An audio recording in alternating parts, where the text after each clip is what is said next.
Well, hello adventurers! What do you know about rugged phones?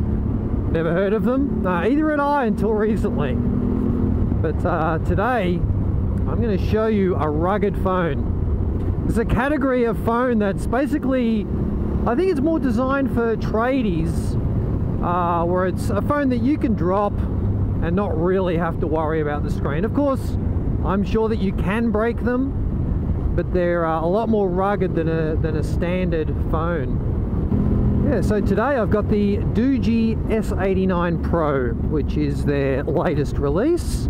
This was provided to me by Doogee, and in good time too, because my phone, my Galaxy S9, is broke. Just, you know, I just dropped it, it hit the coffee table and smashed.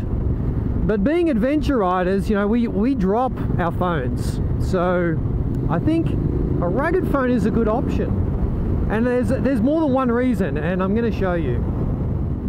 So the two biggest features of this phone, which are really its main selling points, are a 12,000 milliamp hour battery. Just think about that. What's your iPhone? 4,000? Your Galaxy, your Samsung is going to be 3.5 or 4,000. Most phones are around that 3.5 to 4,000. This is 12,000 milliamp hour battery, and it's not like it uses twice as much power. My first charge with this phone lasted 6 days, and it wasn't 6 days of, you know, sitting there idle.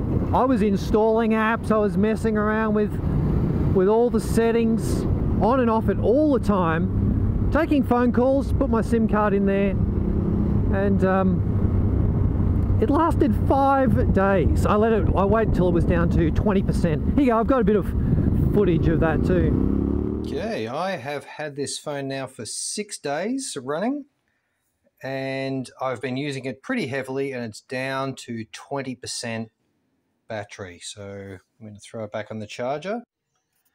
Okay, time is 1:38. I'm going to put this on the charger that it comes with. See what time it gets to when it's fully charged. Okay, so here we are at, what is it, 3:17, and we're at 98%. So that's how long it takes. And then it has 65 watt fast charging, so it can charge that 12,000 milliamps in sort of the typical time that a smaller batteries charge. So, and you might say, well, yeah, so what? You know, I can charge up my phone every day anyway. But what I'm thinking from an adventure rider perspective, or even a hiker or a camper, I mean, you can. If I have an electrical issue on my bike and I can't charge the phone, I don't have to worry for, you know, 3, 4, 5 days. And I think that is a massive advantage. From a safety perspective, I mean, that's a huge bonus. Or if you're hiking, you know, yeah, you can go for a hike and not have to carry, you know, additional charging bank. So usually you're carrying around a battery bank. Well, basically you've got a battery bank in the back end of this phone to start with. So from motorcycling, adventuring, hiking, bushwalking standpoint, here you've got a phone that will last, and it's strong. It's like, it's aluminium construction, or it's got some aluminium body. It is basically just an Android phone. So it comes with Android 12, or this model does, and really comes with practically there is no bloatware on it. So the screen, you can see it operates really easily with the even with a glove on. The sensitivity is absolutely fine. I haven't even got it on glove mode actually, so this is working fine. So rugged phones. What is a rugged phone? So rugged phones are supposed to be resistant to water, shock, and vibrations. Obviously dust. And so this comes into this category. This is IP69K rated, which is for high pressure water and steam. It's IP68. What's that? Is that the dust resistance? not sure. I think it's good for like 1.5 meters deep for 30 minutes. So if you drop this in a puddle, drop it in the toilet, whatever, yeah, we're adventure riders, right? You've got it mounted to your bike or in your pocket, and you go belly up in a puddle of water. You don't have to worry about your phone. It's good for a while, half an hour. Don't lose it in the puddle. Don't drop it to the bottom of the ocean. I wouldn't be trusting it at that, but it might work for a while. give the fishes a call.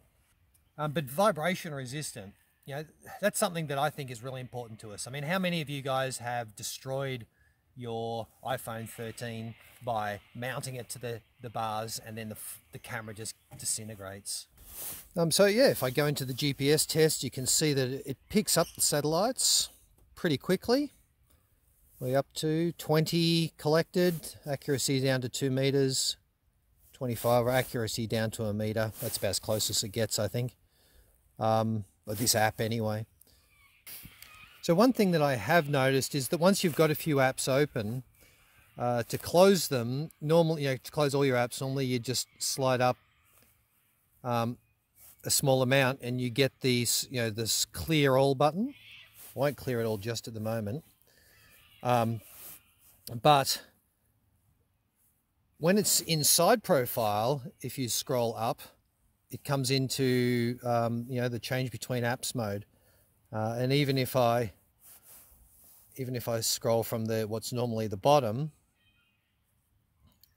so from the home screen, I slide up a bit and that little option just disappears. So I don't know if that's just a Android thing, but yeah, when it's in this orientation, I can slide up a fraction, then just hit the clear all to close all the apps. So I really like this programmable button on the side. At the moment I've got it so that if I hold it down, it turns on the torch. Hold it back down, turns it off. A single press opens my mapping, my navigation app, and a double press opens the phone app. But you can program it to those 3 options to open any apps. So you've got 3 shortcuts there with that single button. Oh, those cockatoos. So we've got 3 cameras on here. The narrow lens, the wide angle lens, and then in video you've got, well, that's the wide angle lens and the narrow lens. And then there's also a night vision camera. The night vision is, it uses some infrared sensors there. But the night vision, the sensors really only have a range of about, you know, maybe 2 meters, and then you're really just fading off into the distance. So it's not like you're going to be able to see those trees over there in the night. What it does do is make night vision shots of fairly close-up objects very clear, so you can see them. But it's not like night vision goggles. It's not so that you can, yes, explore the dark. Yeah, I mean, this is a completely dark room. I can't see that at all unless I'm looking through the camera. I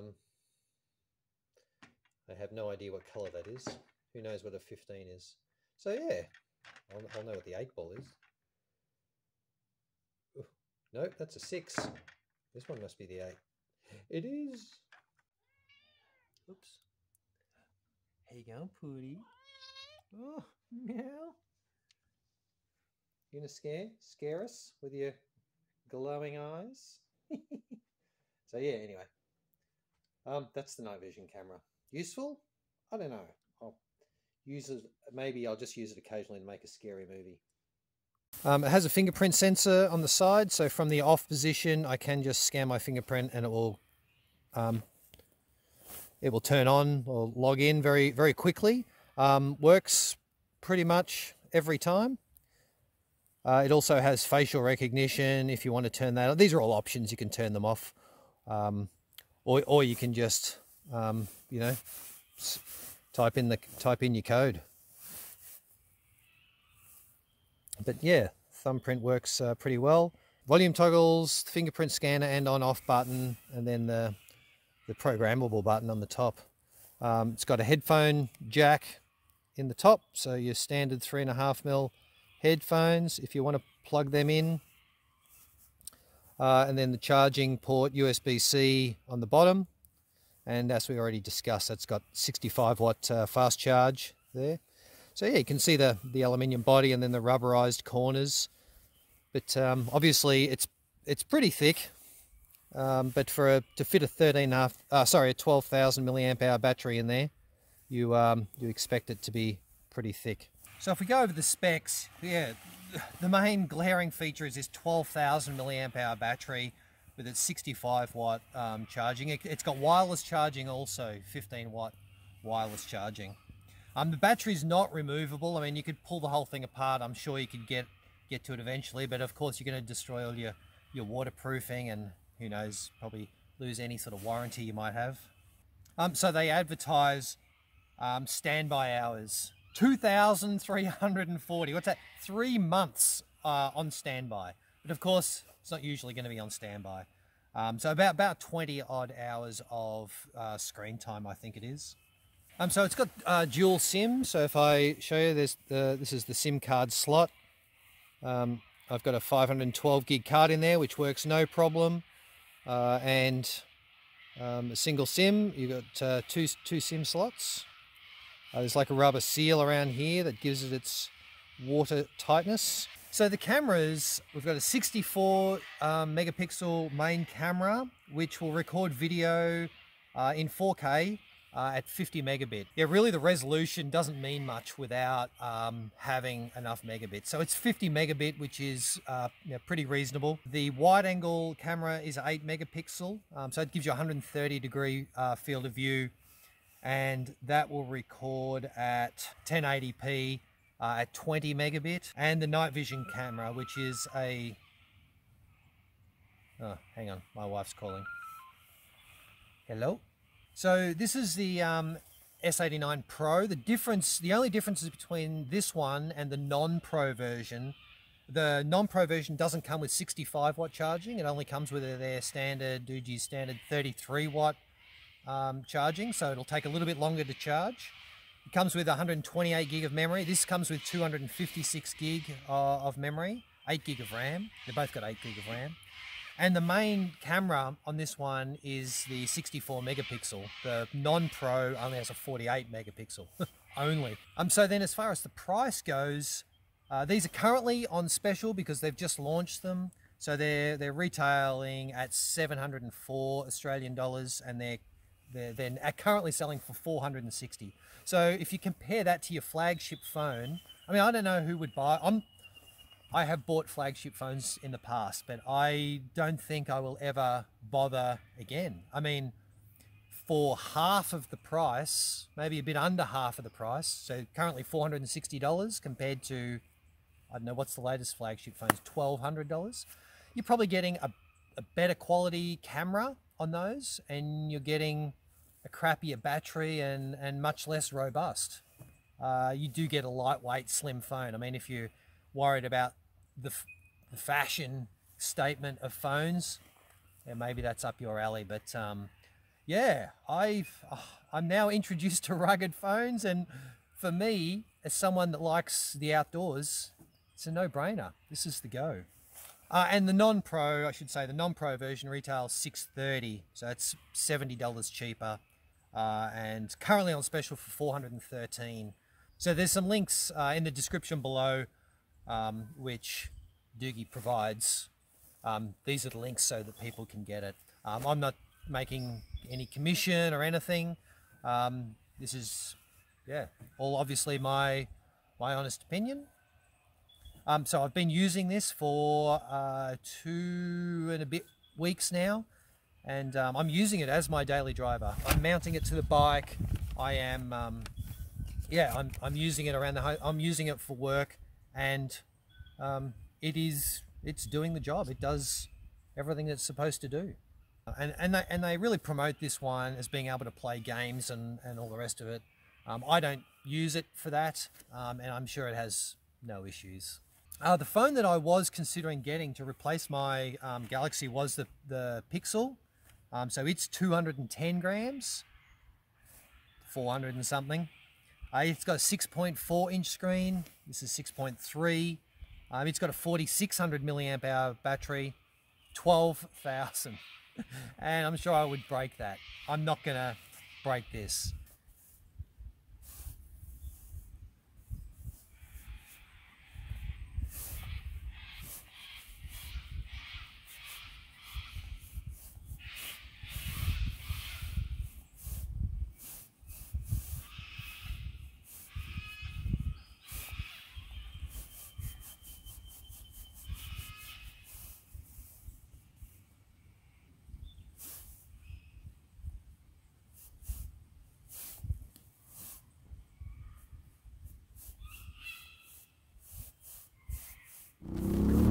Yeah, so there you have it. The Doogee S89 Pro. I think for adventure riders, bushwalkers, mountain climbers, any of us outdoors type people, it is ideal. It's just what we want. And like I said, I didn't really even know that these types of phones existed, and now I'm like, well, now I'm glad I know about them. Cheaper, tougher, they're just not the fashion statement of those flagship phones. Don't have to worry about vibrations. We can hit all those potholes we want and not worry that the phone's just gonna crap out. Yeah, so if you're up for a new phone and you don't want to spend those flagship dollars, but you want a decent camera and then a massive battery life and a phone that's not going to break, it's a bit of a no-brainer, isn't it? I think.